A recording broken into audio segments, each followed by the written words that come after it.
All right, Tony, thanks so much for coming. Hey, David, thanks for having me.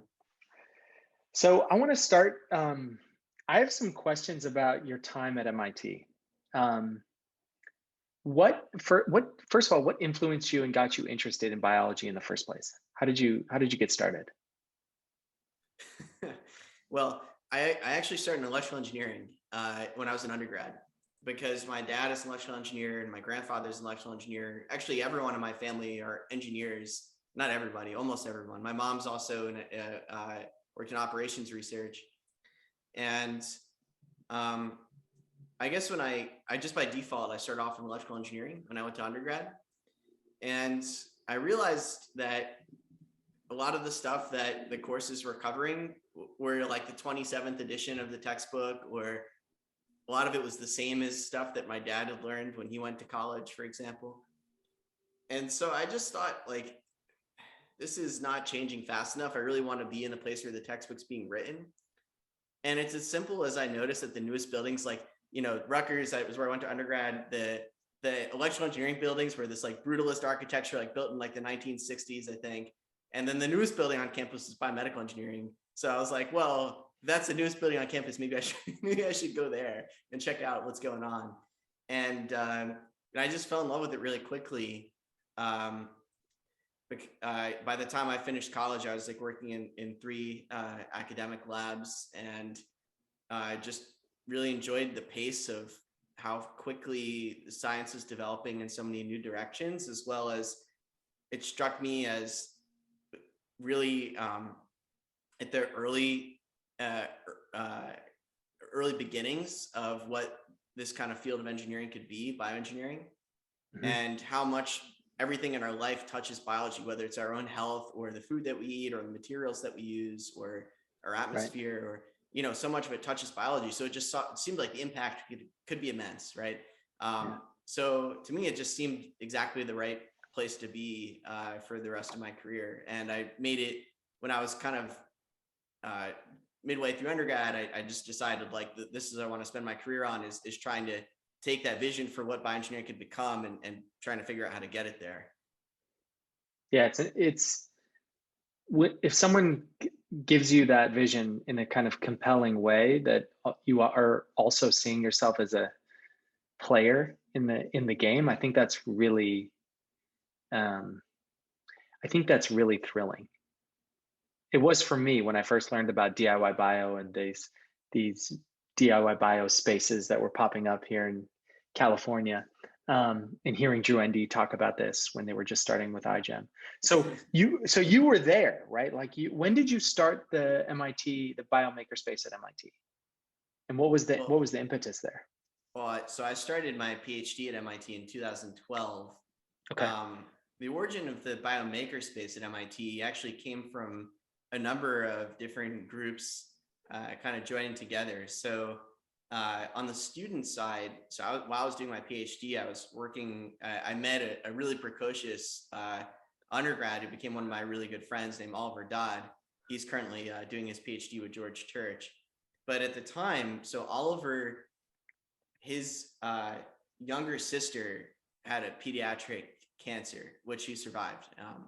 But it Wow. made a big impact on him as he was growing up, just spending all of his time in the hospital with her or seeing her receive treatment. And so I think from an early age, and you should interview Oliver because he's a ton of fun. But from an early age, he had been working in academic labs on the cancer that his sister suffered from. And so when he came to MIT, uh, he had a fully formed like research idea after spending 4 or 5 years, maybe longer than that, 6 years or something like that, researching in this area. And he came and he just started pitching professors, like he had written a full research proposal. This is what I want to do. And all these professors were like, that's nice, but you're 18. Why don't you work with one of our graduate students on this project instead? And I think Oliver, definitely did that for a number of years, but still was like, how come I can't just do my own ideas, right?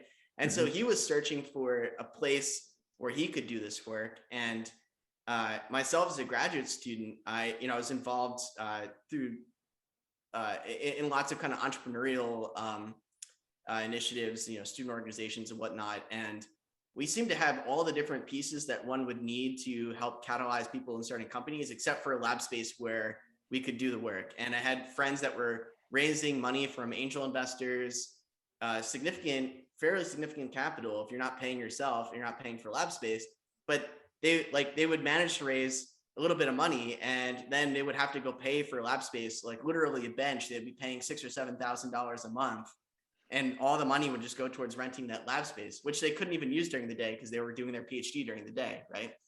And so, I kind of saw this, and I was building a lot of infrastructure for entrepreneurship, and met Oliver, and it just seemed like, hey, we need to have some kind of space for people to do independent work. And why doesn't MIT have it? We have machine shops, we have hobby shops, we have all these other things for people in mechanical engineering, like who have ideas that could be implemented with those kinds of tools.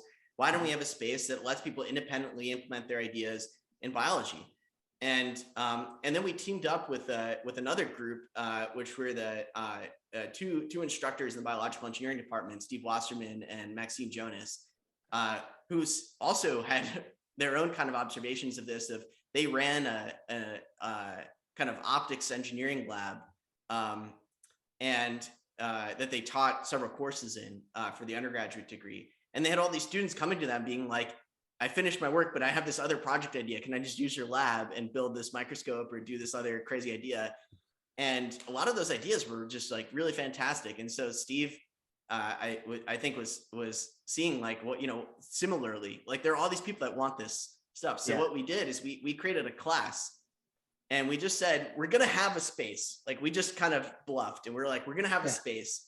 So why don't we teach this class? And MIT has this period in the winter called IAP where anyone can teach a class, which I think is actually one of the most innovative things about MIT. And so we created this class, and we said, we're going to have this space. Come to the class. We'll run a 4-week workshop for you to plan your project and budget and whatever for doing in the space. We had all these people sign up and produce projects that we then got vetted by industry experts, and they were just some really phenomenal things in there. So then, we were really lucky that there was enough momentum there that we got support from the departments of biological engineering, chemical engineering, to help us fundraise. They gave us a space, and we were able to fundraise, and we received very generous support from a number of donors, but most notably Pearl Huang and her husband, that generously supported building out the space. Cool. And so that's how that kind of came together. And that was finally came together in maybe 2018. And we finished construction in 2019, I think, November 2019 is when we had the grand opening. So just only open for a few months before COVID kind of put the kibosh on the activities there. Okay, so that's interesting. Okay, that's interesting to know. So the reason I ask, and this is kind of a pet theory that I'd love your opinion on, is I'm really interested in this idea of amateurism and the way that this kind of democratizing vision for science and technology seems to play out. Because I think when you look at like electronics, right, there was the Meade Conway revolution, and then there was Arduinos, and like there's these things come in phases, right? Like the homebrew computer club, and then there was the internet, and there's these kind of like new there's always kind of these exciting new layers that get put on top. And I think that's an important part of these technology curves, is this idea of re-amateurization. Like people who build the tools that become abstraction layers that more people can build on top of. And does that make sense? Kind of? Yeah, I think so. Yeah. Okay. So, and I was there in the DIY bio scene and kind of hanging out with some iGEM teams. And I remember that from the early 2010s, and there was an amazing sense of possibility. And when I think about those groups, I mean, so many companies grew out of those community bio labs, and so many entrepreneurs grew out of them, and really important ideas. And then of course, like, iGEM has the alums are, like the founders of Ginkgo, et cetera. Um, so I've been really like curiously watching the and looking for kind of the next generation of not just company builders, but the kind of idealistic infrastructure builders. And I have a sense that this is happening there at MIT in kind of the space you created and with Darren Kong's group, the Community Biology Initiative. Um, but I don't know. That's my kind of out there thesis. I'd love to hear if that matches up with anything that you've been thinking or not, or if it seems totally crazy. I mean, I think there's a number of trends, but one of the ones that I'm most excited about is, uh, like, let's be honest, it takes a lot of work for people to get to the frontiers of biology. Um, but the thing that has been great about maybe the past decade is just how accessible biology has become to really young students. And I've met plenty of people now, like I was telling the story of Oliver, who came to MIT Mhm. basically ready to do graduate level research when he was 18 years old, right? I've met plenty of people now like that who have taken all of the online courses, have worked in university labs or maybe a Biomaker Space or DIY bio space in their kind of local area, and are coming to university at the level of like advanced graduate students. So there's this group, for example, called Bio Dojo, which I just met last year, and I think it was based at the University of Toronto, but they're kids from all over, and their ages are probably like 17 to 21 or something like that. But they're all like, talking to them is like talking to the best people I knew at MIT. They're operating at that level, and I think yeah, the trend that I'm most excited about is just trying to shift all that learning earlier, where like so many people I know, including myself, were very frustrated high school students, right? Where Mhm. like not really being taken seriously in terms of their ideas or like inquiry, and instead like just kind of forced through this like rote memorization of biology. And instead that's going away, and people can actually work at the forefront by the time that they're 18. I mean, I think that's going to lead to this explosion of like, we're not going to lose talent. I think we've been losing talent as a field for a long time because people see that they can get to the forefront of other fields much faster, or they're at least they're taken seriously much faster. um, but also the fact that I think a lot of like the dynamism of youth like is where a lot of new ideas come from. And so I think just making it more accessible to younger people, I think, is going to be a big change for the field. Interesting. So, one of the things, because I've been doing this myself, like, you know, studying biology and taking online classes and things like that. And it is amazing how much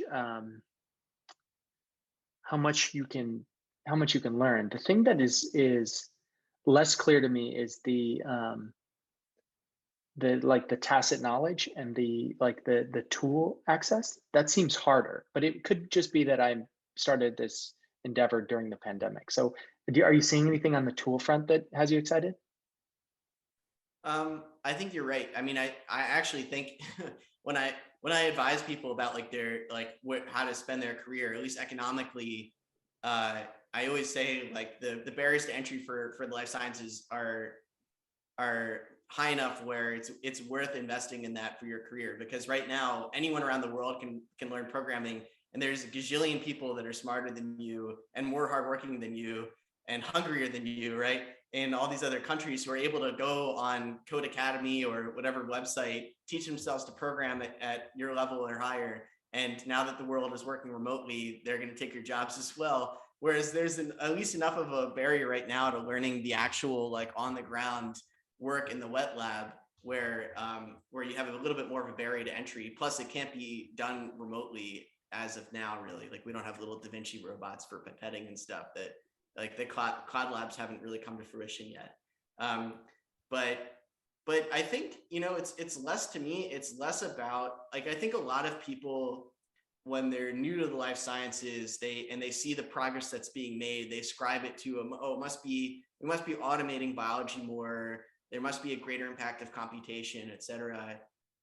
There's a lot of analogies to like programming, and I think part of that's true, but But I actually think that the real progress in biology is being made at the level of multiplexing more than it is more than it is automation. So, for example, if you take the cost of sequencing and you look at that curve, it's famous, right? It's the kind of thing that's on the cover of The Economist, which is the cost of DNA sequencing is dropping faster than Moore's law, or at least it was for a while until Illumina ate up all the competition, and now there's no real incentive for them to decrease the prices as fast as they were before. But it was dropping at the rate of Moore's law from until like 2014, and then there's this, or 2013, I think, and then there's this precipitous drop that's much faster. And what I've always argued is, and actually this is coming from George Church directly, that 2013, 2014, that era was the era of the automation. And if you look at the pictures of early 2000s, like that's what they were doing. They were scaling up the ways that they had to sequence DNA at the time to larger scales and more automated. Like you see these warehouses in this institute in the Whitehead Institute at MIT, where they just had these warehouses of robots and they were scaling up. But the real innovations that led to that precipitous drop came from NGS, right? Not scaled up Sanger sequencing. And the key to NGS was miniaturization, multiplexing, and self-assembly. So it was actually being able to not take, what we were doing and do it 10-fold or 100-fold with robots, but was able to do it 1,000,000-fold or 10,000,000-fold by miniaturizing what you're doing and doing them all in parallel in actually a biologically inspired way. And so the average productivity of people, once they are able to import these kinds of ideas, for example, like pooled gene knockout screening or similar things like that. Once you can take things from an arrayed format to a pooled format where you're doing millions of experiments in one experiment, that's where you see an enormous increase in productivity per researcher. So that's the trend that has me most excited about. Of course, there are these other, there are many other kinds of tools and infrastructure that people are building. But actually, if you look at people's biology lab today at a high level, if you go look at documentaries of like Wally Gilbert's lab in the 1960s and 1970s, and it like looks the same. You have your lab bench, you have your refrigerator, you have your ice bucket, you've got your BSC. I mean, people take PPE a little bit more seriously these days, but that's about the only difference, right? Yeah. Maybe there's a sequencer on the counter or something. But I think it's actually what's happening inside the wells. It's what's happening inside the liquid that you can't see with a camera, right? But that's like where the magic is happening, where where people are making progress much, much faster than they ever had before. That's so exciting. So these are two things you've pulled out as things you're really excited about. One, the access to information and education that folks have. The second is, the technology and the tools themselves. And then the third one is, we haven't talked about it, but you've written about it, is this idea of founder-led bio, which you wrote this essay that kind of started a fire on Twitter and got everybody excited, and people people arguing and debating. And it's still, I saw a debate about this last week. It was a great essay, but it's maybe you can describe the kind of the impetus to writing about it and some of the feedback that you've gotten. Well, I'll say, before I start into it, that I'm definitely not the first to write about this. People have been talking about this every week on Twitter for as long as I've ever been on biotech Twitter. And some of the other important people in that have been like Ethan Perlstein, for example, or Jake Beecraft, or even my colleagues in venture capital at Andreessen Horowitz, for example, or there's been many back and forths between people of different points of view on this topic. But I guess to me, if I had to summarize my views on this, it's, I think, where we started our conversation, like the impact of biotech is enormous. Like the technology's capabilities could change really everything that we touch, including our own biology and all the like we look at the problems that we're facing in the 21st century. They're all biological problems, right? We have an aging population, and we have below replacement fertility rates, right? So that's going to get worse. Like, we're going to see the population demographics be enormously skewed towards older people in many Western countries. We are going to, fertility, that poses another thing, which I don't know. A lot of people are having children later and later. I've had a number of peers of mine, go through egg freezing or IVF, and it's astounding kind of what that is. And people don't talk about it when you're younger, but as you start to get older, more and more people go through that. On the flip side of health, we have to learn how to live sustainably, right? We have a lot of people that are a lot of nations that are changing at rapid rates in terms of people's consumption and their output, and also you need to mitigate what we're doing in the United States and other kinds of first world countries. And we need to be able to have insurance policies, I think, for pulling carbon out of the air. I mean, all these things are, at least I'll say, maybe they're not biological problems like the atmosphere, but they will admit biotechnological solutions. So that's the kind of challenge for us. By the way, all of these things pose huge market opportunities, and the challenge for us is to figure out how we can innovate fast enough to tackle these problems. And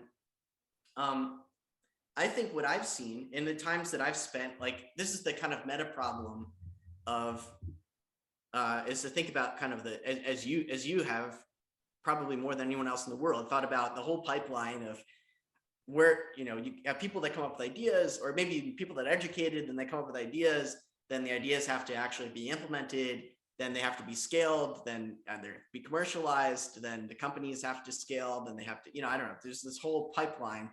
And to me, it seems like the bottleneck of that pipeline is that we're not starting enough companies. That's where things are getting stuck. I think we have lots of research going on. We have increasing amount of funding that's going into biotechnology research. Probably we could fund it faster, but I don't see where the bottleneck is. I think in terms of the progress of the science is advancing, it's financing at a phenomenal rate. I don't think anyone would argue with that.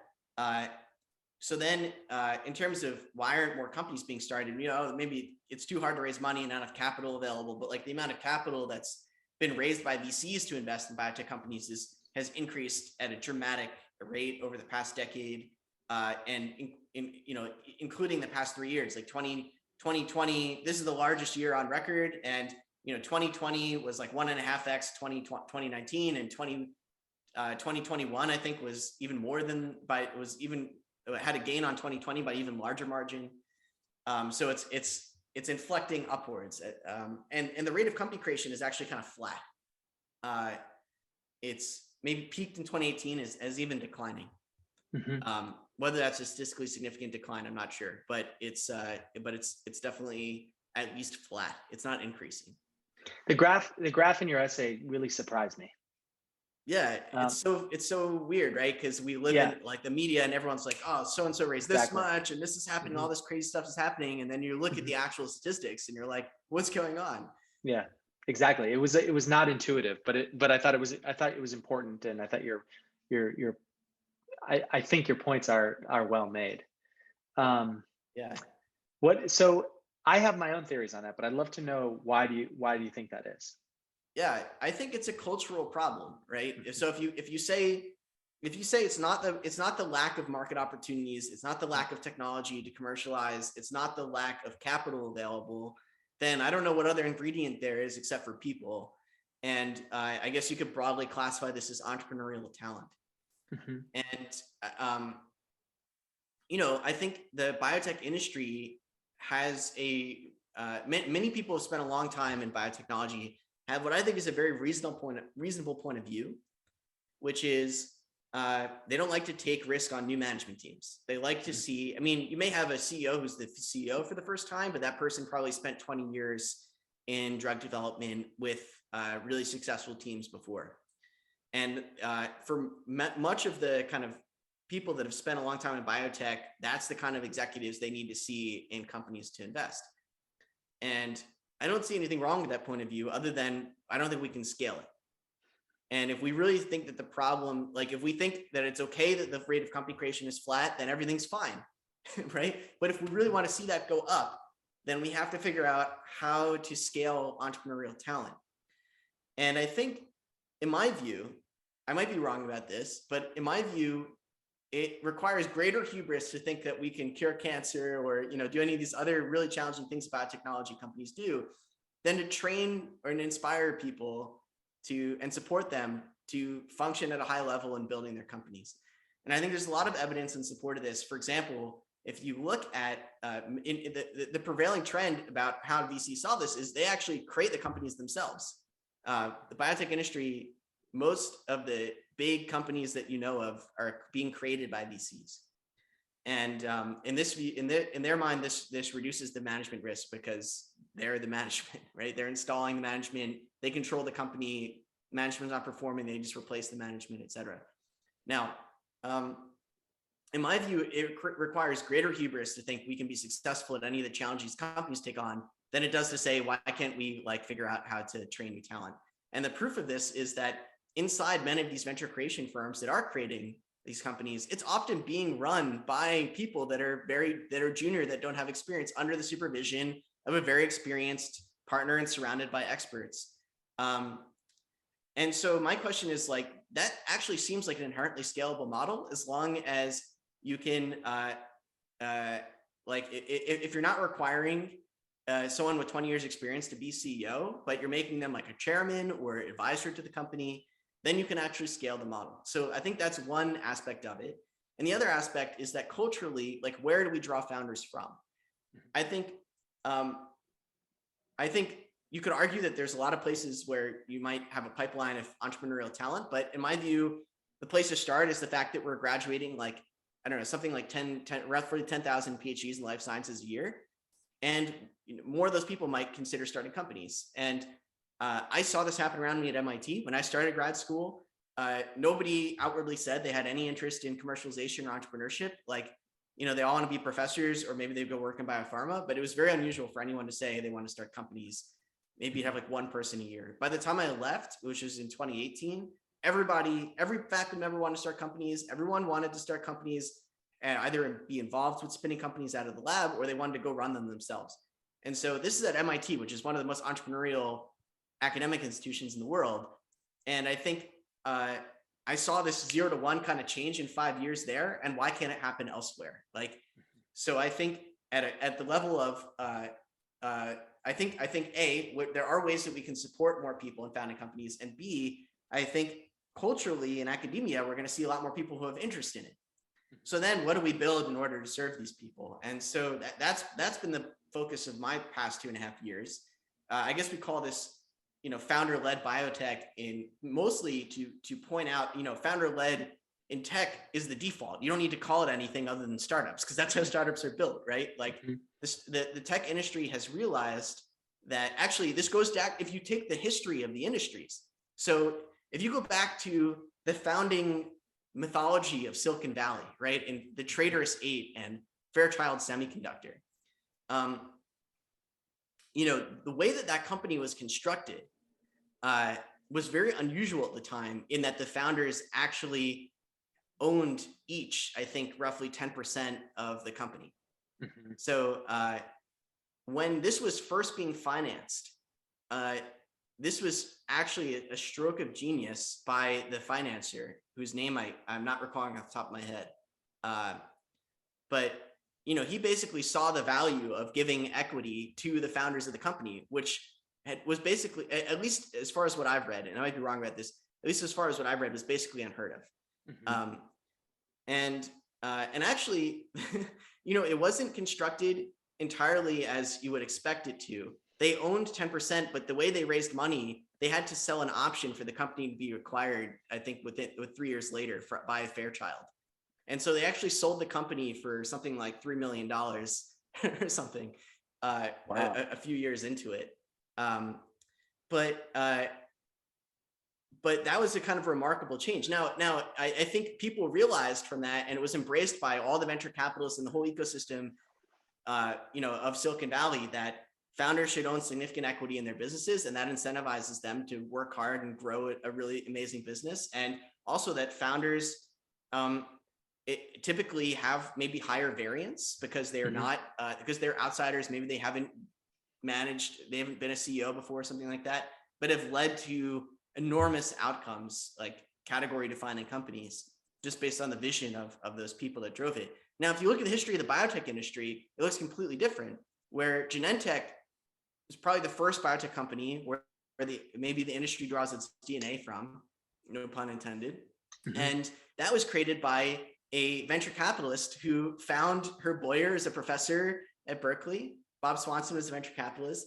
And basically Bob, the venture capitalist, is like, I want to go start this company, and got Herb on board, and they started the company. And Bob did leave his job. I actually think he got fired by the venture capital firm he worked at, but he went and ran as CEO. But still, this idea of venture capitalists partnering with academics and then creating the companies themselves and controlling it and installing their own management is basically the norm in biotech VC today. Right. And so I think, the industry culture kind of draws itself from that founding mythology, I think. And so, yeah, so founder led kind of distinguishes this idea, which is more like tech, of people really coming up with creating the company themselves and raising capital in the way that tech VCs and the tech industry works, where you have founders will go raise capital from VCs, and usually they'll sell something like 20% of the company in the first round, and that leaves them with enough equity to continue on and grow a really category defining company. So anyway, we call this Founderled Biotech to mostly just distinguish from, hey, this hasn't how biotech really functions. Why not? And Hmm. would it be a good thing if we tried this model? And Hmm. we're definitely not the first firm to try it, but I think one of the things that we've done, which is unique, is trying to mirror what does work for success in biotech, which is having those experienced people around younger, maybe founders who are doing this for the first time. Hmm. In that we co-created our firm with many of the leaders in the industry across, like Twist Bioscience, Ginkgo Bioworks, Exact Sciences, Asimov, PathAI, et cetera. And our goal is for our founders to work with those folks as mentors and advisors, sometimes as on the board, sometimes even as a co-founder, and helping use their network and experience to really level up that founder very quickly in terms Hmm. of not only what they are able to do, but also what they're perceived to be able to do, because you have someone behind them vouching for them, right? And I think that's worked really well for us. So that's kind of the ideas behind this essay. And I think, again, I'm not the first person to really point this out. Many others are doing this. And I think Hmm. what we're seeing is in the past maybe 2 years have really been some catalytic moments for this whole movement of in biotech, where you've seen a lot of founder-led biotech companies going public or acquired, or just raising capital at high levels, or being acknowledged as some of the forefront companies in their field. Hmm. And I think that part in itself is pretty new, where most of the companies that were making headlines before were VC created, and now it does seem like the playing field is balancing a little bit, and there's a lot of momentum being generated, which means that these founders now have the ability to angel invest in new founders behind them. They have Right. stories and experience that they can share. All that institutional knowledge, which was previously behind, gate kept behind in the walls of these firms, is Yeah. now being spread. Yeah. And so I think that's a really important kind of catalyst for the next generation of these founder-led companies. Yeah. It's interesting. That that was my going to be my next question, was about the next generation, because it's interesting. I followed a little bit of the debate. I mean, you can kind of see the idea cause a little bit of friction from with people who have been in the system for a while and have kind of their own way of doing it and expect that that's going to continue. But the thing that I was paying attention to was, and have been paying attention to, is the the kids, the younger generation of scientists, because this is something I noticed in ocean tech. 10 years ago, we were building tools and raising money and Kickstarter started companies. And a lot of scientists and marine technologists we knew kind of looked at us and were really surprised that we were going this route, and that we were able to do what we were able to do. And I think it's taken a decade, for the following generation to think, yeah, of course I'm going to start a startup, and there was a bunch of infrastructure stuff we had to build along the way. But now there's this whole blue economy, and there's the investors that are comfortable with it. There's entrepreneurs that are comfortable kind of growing in that way. It took a while, um, and I know you're involved with a number of these, as an advisor to New Science and to Nucleate. Um,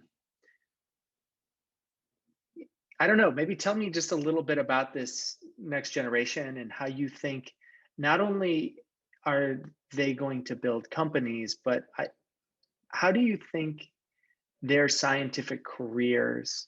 I've heard on another podcast you brought up this idea of Bob Langer being the kind of the new hero of, instead of like maybe like a um, E.O. Wilson or someone like that who's just kind of in the academy. It's someone who can span both worlds. Speak to me about where you think the next generation is going to be in, like 10, 20 years. What is their scientific career going to look like? Well, um, I think it's, let's see.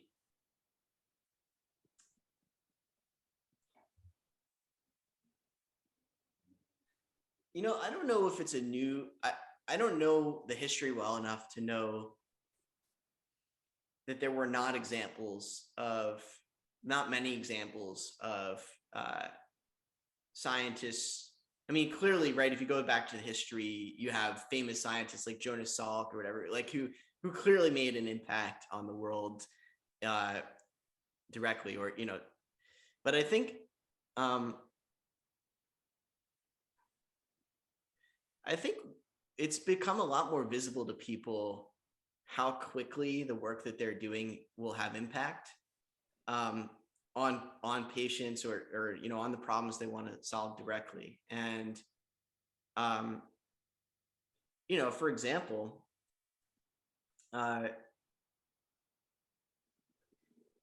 in the pandemic that we are in the midst of, or we've been in the midst of for the past 2 years, one of the startups which came to the forefront is Biobot Analytics, for example, right? And or let me use a different example. Actually, I'll come back to Biobot Analytics, but I remember. So there's a company called Finch Therapeutics, which was started by Mark Smith, amongst other folks. And this was to commercialize it was really to develop the fecal microbiota transplant into therapeutics. And I remember having this conversation with Eric Alm, who was Mark's PhD advisor and also a co-founder of Finch and a professor at MIT, while I was at MIT. And we were having some kind of discussion. There was some kind of ethics discussion that we were having. And as part of an NIH training grant, there's some kind of required ethics discussion, which is a very reasonable thing to do, right? To have a required ethics component. But we were talking about something about like rushing a paper out to publication, and I remember kind of arguing, like, does this discussion even matter? Like, whose lives would really depend on rushing this paper out to publication? There's something about determining author. I don't know. So it was actually kind of a silly question about this, but the main point was that, like, would the decisions that being made about how this paper got published matter? And I was basically like, I don't think this really matters. Like, if you waited to publish a year to publish this paper, it's probably not going to matter. Like, why are we even talking about this? And Eric was like, actually, I was like, whose here's work has actually like saved anybody's life? And Eric was like, me. And I was like, what? Like, what do you mean? He's like, yeah, like the fecal microbiota transplant work in my lab, like actually saved someone's life. There was like, I forget the exact circumstances, right? And Mark Smith, was one of the PhD students there, who I think Mark's story was his girlfriend, his now wife's cousin, had a recurrent C. diff infection he was really sick from. And Mark had read the literature. He was a microbial ecologist working on, really basic science in microbial ecology. And he started digging in the literature around these fecal microbiota transplants. So I think his wife's cousin, had asked him, like, what is this thing about FMTs? Like, this sounds crazy, right?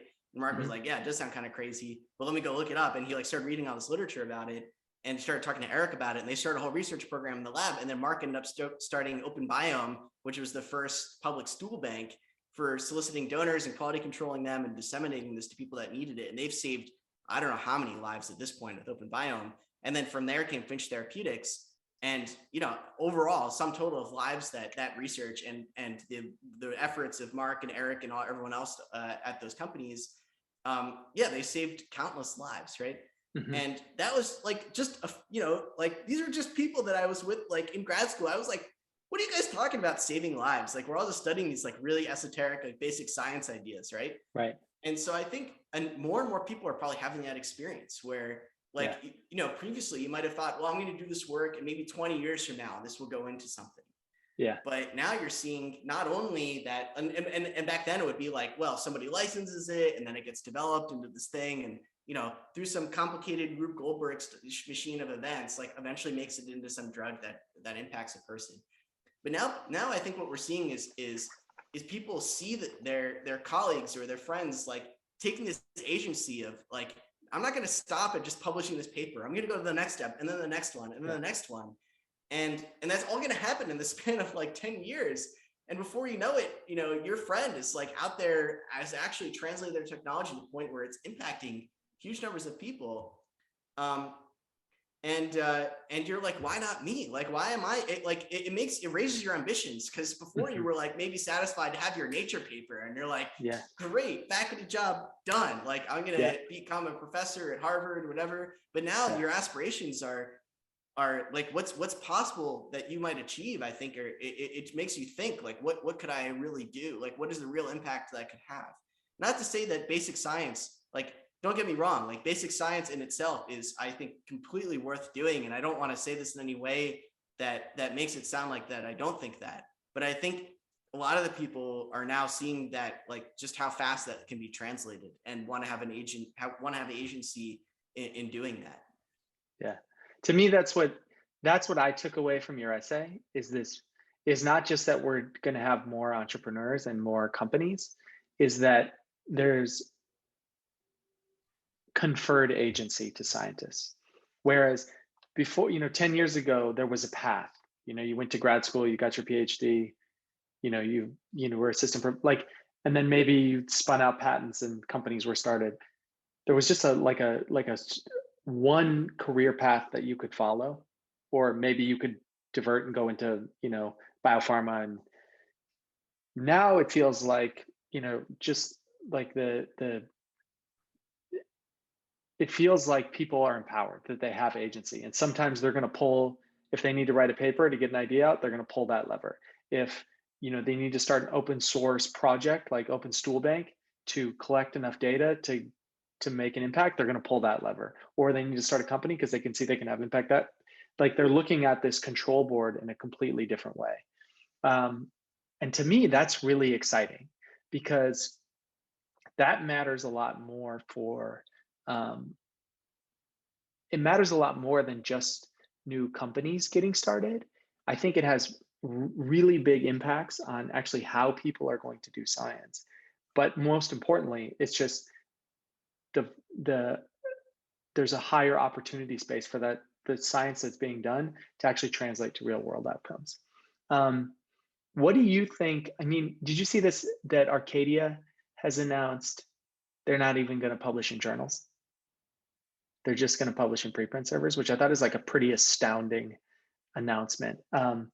What other predictions might you have for the way that this new kind of founder-led bio, these empowered scientists, how might that come back and impact actually how science is done? I mean, I love how you said it, which is like having all these different levers you can pull. Um, where I like so many people are brought up in this dichotomy of like, there's academia and there's everything else, like academia versus industry, for example. Like, I can't tell you how many panels I sat through in grad school that were about academia versus industry and the two paths you can take. And I really think that this is an impoverished way of thinking, where you really have within academia, hopefully we have becoming a professor, but hopefully at Broad, for example, and I don't think they're alone in doing this. They are trying to develop ways where you can be an independent contributor that's not a faculty member, that's basically I don't know, working on a small team or maybe even working independently and contributing science, and make that a career path where you don't have to become a professor or essentially a manager in order to sustain a career in academia. So I think hopefully we'll see more diversity of different career paths one can take as a scientist in academia. And I think we're also seeing a lot of diversity in ways that one can do science outside of universities. And, I don't like this idea that you're like leaving science or something by going into industry or by joining, by trying to do it differently. I think hopefully we'll see more of a revolving door of people moving between institutions wherever they can be most effective for the ideas they need to pursue at the time. Like, I don't see anything wrong with being a professor, then going on leave and starting a company, or being like Eric Lander and being a professor and going and starting a whole institute and then working in policy now and advising a government and just moving wherever they feel like they can have the most impact. So, right now it's when you look at research universities, they all kind of just look the same. Like they all work exactly the same. Like, okay, maybe there's differences. Like at this university, you get 8 years for your tenure instead of 7 years. At this other university where, maybe, we do, we're a little bit more basic science, but still it's like basically the same format of you're given a startup budget, you're given some graduate students by the university. You've got 7 years on the clock to post as many, to earn tenure. The way tenure is evaluated is basically the same at most universities. They might have slight differences, but you're raising money from the same institution, mostly from the NIH, which basically is one way of evaluating people for money and giving grants, and you're publishing in the same place. Like, it might be some differences between the Nature family journals, and there's but all basically works the same. You submit the paper through this like broken website, and then they take a long time to get back to you, and then submit it to reviewers that don't want to review the paper anyway. It's like everyone just does the same thing. And so what I hope we'll see out of the emergence of all these different ways of doing science is people taking these bold risks, like you mentioned Arcadia, where they're like, we're not going to publish in these systems, we're going to try this other system. And you know what, maybe they're wrong, and maybe that's okay. Like maybe let's just try more experiments, and we'll figure out what works best for what kinds of applications, and take those best practices and let them diffuse to new institutions, or let people try new experiments. So I think it's a really exciting time where it feels like academia was fairly static. Like the way we did science is fairly static for decades. And I don't know what catalyzed it exactly, but this year it seems like there's just this groundswell of interest in trying out new ideas and new models. And well, I guess we'll see where that takes us in 5 years. Hopefully there continues to be a lot of new ideas, and people trying out new kinds of, trying to build careers in new ways in science. Yeah. I think this is, I feel the same way. It does feel exciting. And it also feels like you guys, the folks like you who are building this future and testing things out and trying new models and playing on the edge, it just feels like it's more fun, which I think is important. Because I think 10 years ago, you go back and you look at the open science movement, like the really important ideas about access and like where the infrastructure that was needed for that always looked hard to me. Like it looked like an argument and a battle, and it was like a extra work but still kind of staying in the same paradigm. Whereas the new institutional experiments I see happening seem to be really fun and interesting and exciting, and inviting new people and inviting this sense of possibility. So that to me seems different. I wasn't there 10 years ago, so I don't know, but that's one other differentiating factor. It does feel very optimistic. Like I was in a much different place mentally in like 2014, 2015, when I was basically like, I love I love this kind of work, and I don't know how I'll ever possibly build a career doing this. You know, like it was that's how I felt, and I think that's probably how a lot of people felt. And look, 5 years from now, we might be back. We would have a lot of failed experiments and a lot of lessons learned. Um, Honestly, I wouldn't trade that for anything. Like I think that's what makes it fun. Is like if you could predict what would happen, it wouldn't be worth doing, right? It's like I feel like you want to try and like maximize the Shannon entropy of your future or something, right? I like that. So the last question I ask is what are your ideas for make I ask everyone is what are your ideas for making science better? You've given me like so many, so I don't want to hold you to that if you feel like you've already answered it. But if I there have, if I there have more if things on that if you. okay, yeah, no, if you have anything that you want to add to that, I'd love to hear it. Yeah, I would say, um, look, I mean, the past 3 years of my life I've spent on one side of the fence, which is in venture capital. And I've thought a lot about what are the things that venture capital does well that maybe we should think about for funding basic science. Mhm. And I think there's essentially two practices that I would share. Well, there's a number of things, but the most important two things are around how decisions are made. So the first one, how funding decisions are made. So one of the things that the venture capital industry has evolved to do is really decentralized decision making. Um, First of all, there's a lot of different venture capital firms, and they all have different cultures and different mythologies and different ways that they evaluate companies and different ways they market themselves, different ways they support companies, etc. But even within the firms, they're set up as partnerships, and this would be obvious to anyone that works in venture capital, but maybe non-obvious to people that aren't. Like the way these things function are really everyone acknowledges that good investments look stupid.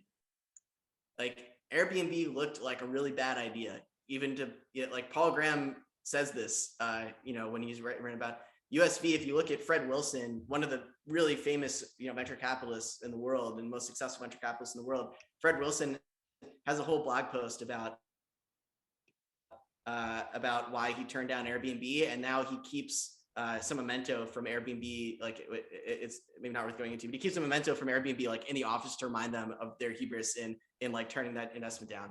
But yeah, everyone knows that good investments are going to look stupid, and so even inside of venture capital firms, people think if everyone thinks this is a good investment, it's probably a bad investment.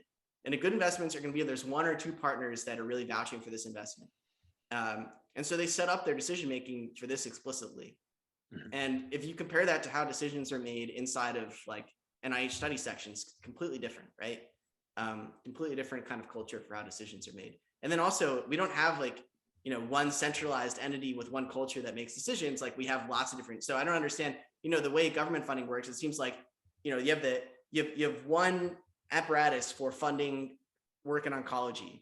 I don't understand why we don't take up that bucket of money for oncology and divide it into 10 competing institutions that are always going to do things differently. And let's just see what works. Let's try out a lot of these new ideas that people have for maybe just have one that's just a lottery. Literally throw your hat in, maybe you get $1 million in grant funding. Another one could be, give everyone who applies some chips and they evaluate each other's proposals. And, I don't know, you take like, some kind of, what's Google algorithms called? You take like a page rank of of people's ranks of people's where people are sending their chips. Anyway, so that's one aspect, and the other one is that so principle A is decentralized decision making and allow competition like for funders, and the second one is related to the competition for funders is that we've also learned in venture capital that it's very important for funders to share upside with the actual funded people, because this creates a market, this creates competition for finding the best talent and investing in them, and it creates incentive for people to do something that looks stupid to their colleagues because it'll make you wealthy if you're right. Like that's what investing is. And it strikes me that in academia, if you are an editor that publishes a paper in a journal that accepts a paper against the referee comments because you think it should be published, for example, you don't get any credit for publishing that paper if it's, people throw tomatoes at it for a decade and then later that paper wins a Nobel Prize or something like that, right? Similarly, when you are funding, there's no credit that's given to the person that stuck their neck out for that proposal, and everyone thought this was stupid, and they're like, no, this is a good idea, it's worth funding. What incentive does that person have to do that other than altruism? Like, they don't get any credit for that. They might get fired if they do something wrong too. Yeah, so I think we need to. I don't know how to solve that. Like, I'm not saying, let's append like the people that funded the Nobel Prize winners' work to, like, let's give them Nobel Prizes too. Like, obviously, it doesn't make sense. I don't actually have a really good solution for this, but I think it's something that we should have more people thinking about is how to share upside, how to properly incentivize people that are funding grants so that they are willing to take risks on the things that they're funding. Yeah, it's a great idea. I think one of the things that's important is just even you bringing it up and having the discussion, because I think one of the things that's maybe not obvious, because I always try and like have the lens of these, the head of the NSF or the NIH, and they're looking out on this world of disinformation and backlash and trying to like really make sure that they have a rigorous system in place, right? It's public money, but I think what you're saying is that creating, and I believe this too, is like creating this decentralized culture of belief at the earliest stages is really critical for nurturing and supporting new ideas when they're delicate. That doesn't mean that you're throwing rigor completely out the window. The rigor can come later as ideas grow and are tested and bounce into the real world. I think that's to me, that's the lesson of, you can have the venture capital job and the angel investor job is actually very different than the Goldman Sachs, writing the IPO and, being that kind of an investor. Those are really two different mindsets.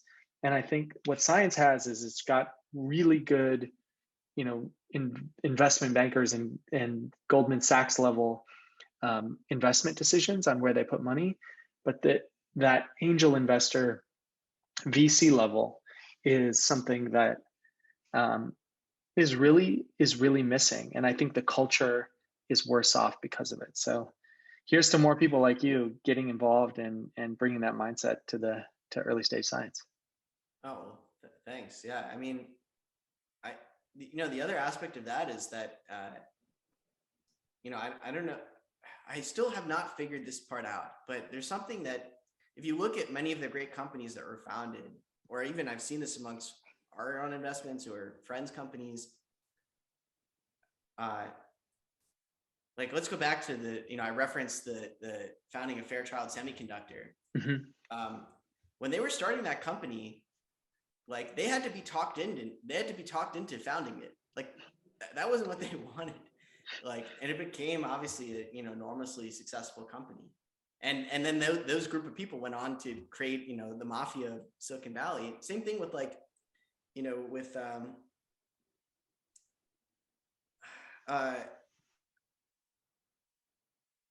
I don't want to name any of my friends, because I don't know if they wanted to be publicly known that they never thought about starting a company until a VC approached them and said, why don't you think about starting a company? And they were like, who, me? Like, I've been an academic my whole life. What do I know? And they're like, no, I actually think you'd be great, and you just don't know it. And so there's something not even about a culture of belief, of like suspending disbelief, of someone comes and pitches like, oh, I'm going to do this amazing thing, and being like, that's probably going to fail, but if it works, it'd be huge. It's actually not even that.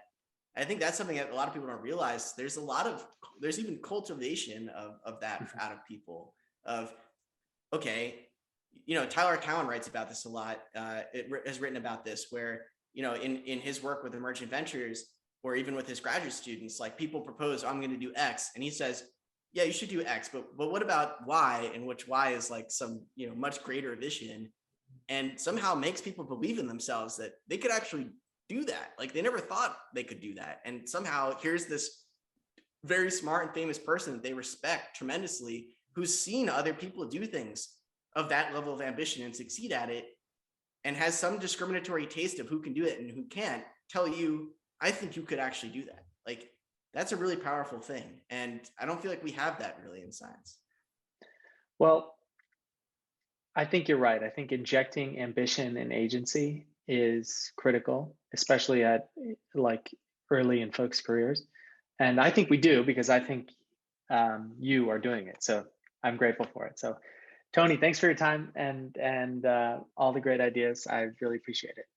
Hey, well, thanks for having me on it. And thank you for doing everything you're doing, David. I mean, this is an incredible series that you've put together, and everyone's super excited about all the activities that you're building and supporting. Well, I'm just learning along with everyone else. So I appreciate that. All right, cool. Take care. Okay, bye.